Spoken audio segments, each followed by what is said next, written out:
this is tape number 3. Yeah. The survivor's name is Lanka Ilkow. Before you discuss going to Breslau, could you discuss the food rations that were given at Auschwitz? In Auschwitz, who can forget that?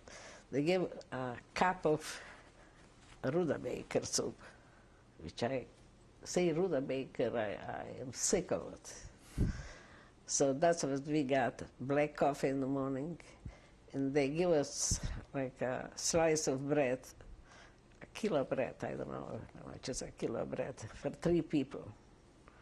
So we cut the bread and we were selecting. And I was the leader. But my mother always said I didn't give enough for my sister. So I said, okay, I give her mine. So always she was thinking I cheat on her.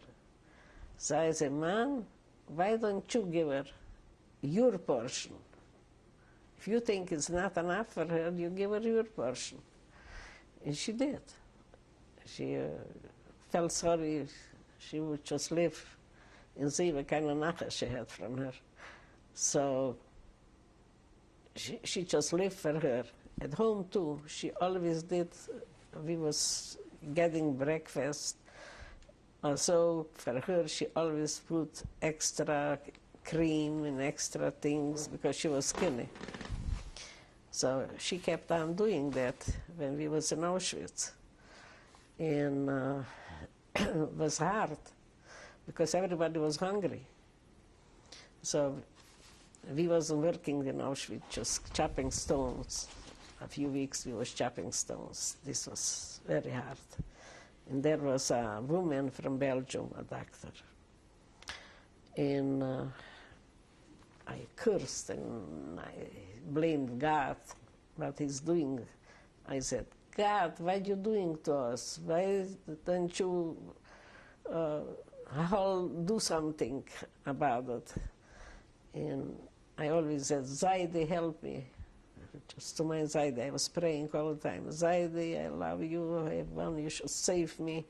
And I always was talking to myself like a crazy, I will survive. I will survive. So everybody was very hungry because I don't know how we survived. I went through worse even, didn't get even that. So when we come to Breslau... Well, how long were you in Auschwitz before? 6 months, in October, till October. And how were you selected to come to Breslau?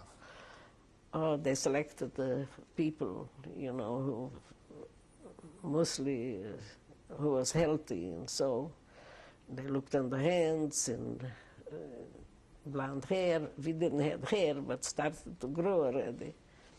So they took those people.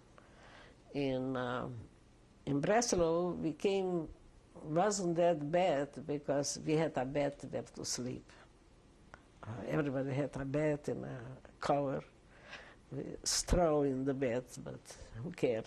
It's better than on the board. So we had a big table there in the room, and we was 24. And we got the same thing. In the morning, we got black coffee. In the evening, different things, And Sunday, we had Hungarian goulash because the lager eldest who was in charge of the camp was from Košice, a Jewish girl, and they was very kosher, 4 sisters. They didn't eat, just, she was there, she could help. So everybody was kosher, but when we was already in Auschwitz, my mother said they give us like grass, You couldn't eat because the stone was in your mouth, the sand. So my mother showed us, take and make like this and swallow the food. You don't have to chew it, just swallow it. And they was giving some kind of salami or something. So I give to my sister. I didn't eat it, my mother didn't eat it either. I should give it to her. And then, you know, we went to work. First they took my sister to dig ditches. They was building like plumbers to put, you know, those things in the ground. So we started with nothing. I couldn't believe. We was already 5 feet down, and we was dancing, singing and dancing. We should get warm. In that Lagerälteste, she was going to the SS woman, and she brought us hot coffee with sugar, and she put it down, and we was just, everybody from the same thing was, drinking. When she come back, she took back the pitcher, and she had a Jewish heart. Then... What was the name of this camp that you were in? Hunsfeld. It's near Breslau. And did you also do the work with the pipes? Yeah, schlepping the pipes. I was selected to work in the factory by volunteer because my sister they took. So I was thinking she would not survive. So I went with her. And Dan was frozen the ground. We couldn't dig. So, you know, they had a pick. I don't know if you ever saw.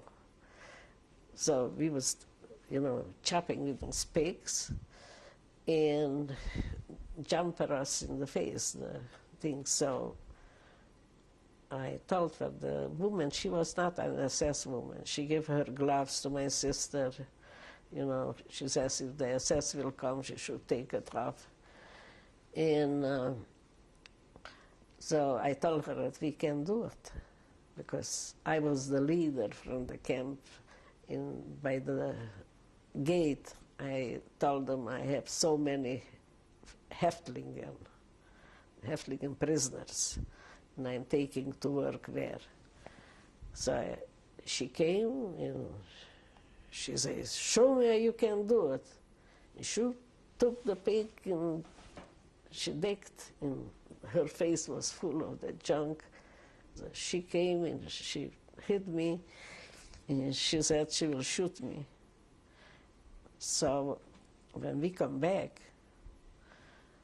we had zeelappel, and she picked me out and put me against a wall, and I wasn't scared. Who wanted to live like this? So in Breslau, at least if somebody died, they buried them in the Jewish cemetery. So she went and she shot over my head, and I fell down. I was thinking I'm dead, you know. And then she yelled, stay up, get up. So she gave me twice over the face. I tell you, over the ears, that I'm not deaf. It's unbelievable. And she left me alone. So they put us to work in the ammunition factory. And we was working 12 hours a day, standing. In 5 of us was making holes in those big bullets. It was like this, the bullets, and we made a hole of one side. And if you went crooked, she would have killed you. So we couldn't hide nowhere, threw in the garbage, because they would find it and then would know from the 5 of us did it. So one day I was going to the bathroom, and there was a Czech guy, and I talked to him in Czech. And when this happened, one girl made a mistake, and I took it and I said, give it to me, and I go to the bathroom and I ask him in Czech. From far, you couldn't go close, talk to him, just from far. I say, so and so happened, what should I do? Do something. And he says, go in the bathroom and put there behind the door, don't close the door, and put behind the door. I will go and take it. And he did. A few times I did that. For myself or other girls. And I don't know, must be something I didn't believe really that God is there. Because what I lived through, I say, so many miracles God can perform. The gas chamber should collapse. Berlin should, the wind should blow it away, a tornado should come. Nothing was coming. Was no, they didn't perform wonders.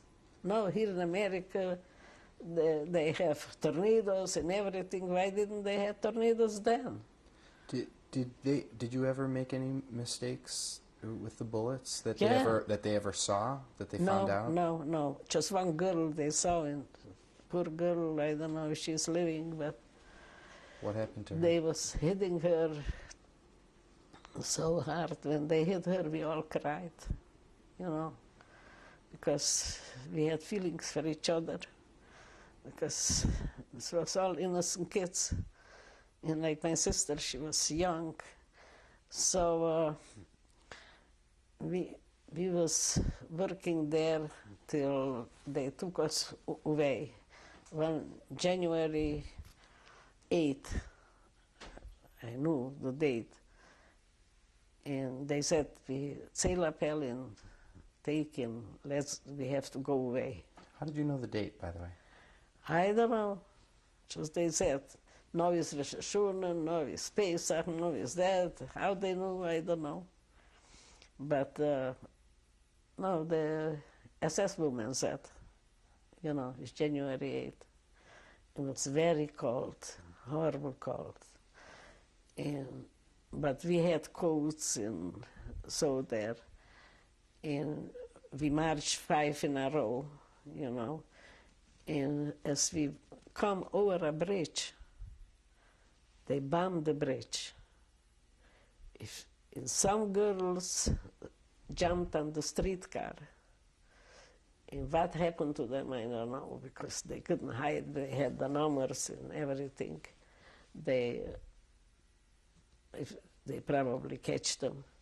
But we went over the bridge, and the bridge collapsed. If they would have sooner, they couldn't take us, or maybe we would have been killed all. So we walked all the way to Gross Rosen. I don't know, you know, just walked day and night, and once they stopped us, and she gave us something to eat, a piece of bread for everybody and hot water. So as we was walking, I said to my sister, I can't take it anymore. I'm going out of the... I thought they were shooting those girls who went out of the row. So I say, you want to go with me? I'm going out. I want to be dead. She says, Leah, look these bodies, they're frozen bodies. So long we are living, let's go keep on. And all the girls, we was close, you know, from the towns, we knew each other. So there was a girl who my brother was dating, and we was close with her. So we was helping each other. And we come to Gross Rosen finally. Did you stop anywhere along the way? No, ever? no. To sleep? You sleep? No. We just walked and walked. We was frozen. Was there a barn, I think you had discussed earlier, that you stopped off at? Or was this... Yeah, when we come already to Gross Rosen before the camp. So they put us in a barn in the hay to, you know, everybody lay down there. And that farmer, or wherever he was, he brought hot water and gave us. It was so good, the best. No bread, nothing, just hot water. And the girls went to sleep and they never got up. And my sister was crying, oh, they're laying on my feet, they're laying on my feet. And I was kicking that they should move. They didn't move, so I went to move them. They was dead. So I say, don't kick, because they are not living in just pull the feet together under you, and that's it. So the next day they took us to the camp in Gross Rosen. It was the first time we got again the Rudabaker soup. But sometimes they served us beet soup. This was so good. This was the best. We couldn't stand the Rudabaker already. And but all this was like dirt in the grass, you know. And who knows what. But we ate all. And when we finally was there, I don't know how long we was there, we didn't do nothing. From there... What were the conditions like there? They had barracks, you know, I don't know. They have bunk beds too there. And, but we didn't stay too long there. What were the food rations? The same thing, half a liter and a slice of bread and black coffee. Did they have appels every day? Yeah, appels every day. To stay outside, it was so cold, you know. And I don't know why they counted so much. What was there to count? A person didn't count for nothing. So anyway, they went from there and they took us to Mauthausen. And Mauthausen was horrible. How did you get to Mauthausen? With those cattle cars. How long did it take? We was 3 days on that cattle car, and was snowing on us, and we was leaking the snow. We had nothing but to eat, and 2 German soldiers was with us, and they brought them to eat, but not for us. So the girls grabbed the food from him, but he didn't shout nowhere. He understood to be hungry. Were there a lot of people dead on the cars by the time you Yeah, arrived? very many people. The stomach swelled up. And one sister was 3 sisters, and she was jumping on her sister and opened up the stomach. And I was sitting, standing, and holding on, and my sister was under me, and I was watching over her. So I couldn't stand anymore, and I say, get up and you make the place for me, I should stand. Boy, the one push, everybody was on top of me, and I was thinking, I couldn't breathe. And I fought myself out of the group there and stand up again, but I couldn't get the place anymore.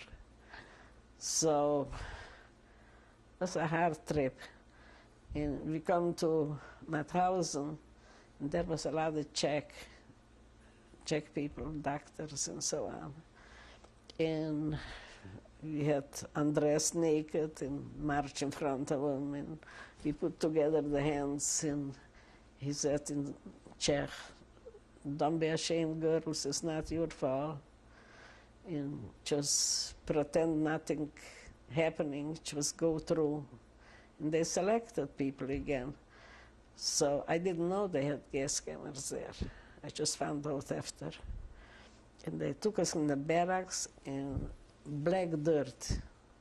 And we lay in that black dirt. They give us a blanket, and everybody put on the striped pajamas they give us. And they would have killed us. So we wasn't long there, I don't know, just a couple of days. And from there they took us to the train they was taking us. But we saw soldiers fighting on the border in Austria, they say Austria. And so all of a sudden planes came and they bombed all over. So they told us to lay down. And I lay down, my sister I put under me, and I laid on top. I be killed, she survived. Always was protecting her. So when finally they say, get up. I said, gee, I can't get up. I had all that dirt on my shoulder, and so I'm dead. So my sister say, Laia, stay get up. So I get up, look around, and so many bodies all over. It's not that you were smart, you was just lucky. You survived something like this. They put us on a nice train, so they was taking us to Bergen-Belsen, but we didn't know where they taking us. So we were sitting, it was 5 and 5, and on top, they put the packages. One person went to sleep, lay down. So we counted till so much you can sleep, and then another girl went, and that's what he was doing. This was horrible, horrible what happened. They bombed the train. The last, they had German Aryas, you know, I don't know what they was, the Aryas. They was Germans, but they was prisoners. And don't think they protected you. They was kicking you, hitting you, because you're Jewish. It's Juden. So they was bombed, the last of the train. And those who survived said, wherever the Jews go, we go with the Jews. Nothing happened to the Jews, just to us. But the train couldn't go because it was bombed, the place. So we stand there. They didn't give us to eat, but they let us free to go. We went in the garbages to look, but we didn't find nothing in the garbages. And the ground was frozen, but we was with spoons digging a frozen potato, and we was sucking that potato, and we found mice, and they make the fire, and we broiled the mice. Tasted very good. You know, everything tastes good when you're hungry, and if you want to survive, you have to eat everything. So, I don't know, 10 days we was there. And they didn't have to eat at all either, the Germans, I don't know. And finally, we go on the train forever, and started to go the train. So forever the train goes and come to Bergen-Belsen. We didn't know Bergen-Belsen. Just we come to a place, to a station, and from there we had to walk. We walked 2 days to the camp. And in Bergen-Belsen, they wasn't killing people. Everybody had a bed to sleep. I mean, nothing, just a bed. The 2 slept in a bed, 2. But the trouble was, there was no toilets. You went in a room, and everybody had diarrhea. And, excuse me, shit all over. It was no use to go anymore. But the people had diarrhea, they was going. So one day, my sister says, she's so thirsty, I couldn't walk. I slid on my tush and went all the way and brought some water. And the rust was in the bottom, I brought water. And I come back, and they took her away. She was very sick. Who took her away? The SS. They took her away, she's dead. They told the girls to throw her out. So there was so many dead bodies, like a house, you know. They threw on top of each other. But we were schlepping bodies, and we couldn't through just near. So I said, the girls, where did you put her? So they said, let's go. And I couldn't stay on my feet, but I got up like a soldier and went to look for her. And I found her, and she looked at me, and she says, Leah, I'm dying. I say, come on, I will take you back there. And I couldn't carry her, couldn't lift her up. So the girls come and help me. And I took her back. And I had Rudabaker. I traded the bread for Rudabaker. I didn't know the bread was poisoned. But we didn't know. I didn't trade for that. I traded because I thought Rudabaker, I scrape and it's more food. So I give it to her, and I was eating too. And it lasted about 3 days. And down, all the soldiers was running, and the people was running like crazy. Men was coming in looking for their families, because the men were separate camps. So they had a place where they stored the food. So some people went and got some food. So I went with, and I was thrown in a sauerkraut barrel. This was my food. And I come back and I brought sauerkraut, and all over I was dirty. Lice, you slept with the lice all over, was crawling. In a horrible situation. You could not go nowhere. All over was lice. And they was killing this way people there. There was a big swimming pool, and somebody told me, if you go to that swimming pool, I mean, wash out something, not swimming, quicksilver draws you in the water. So I couldn't, I said, no, I have something to wash out. We didn't have the periods, nothing. They give something, put in the food. So I went there with my mind, and it was pulling me by the legs. And I was holding on to one little stone and screaming, and the girls come and took me out. That way I survived that pool. I survived a few times that, a few times. And come to the barrack, and then the next day the soldiers was coming and spraying the girls for the lice. Which soldiers were these? English soldiers. And they couldn't get over what situation we are living in. When did they come? What was the date, do you know? Well, they was already the end of the war almost, because we was there till May 8th in that camp. Because the war was over, I think, 8th or 5th or 8th. So we was there. They was taking first the sick, very sick. They took away my sister. I didn't know where she is. I didn't know at all. And us, they give clean clothes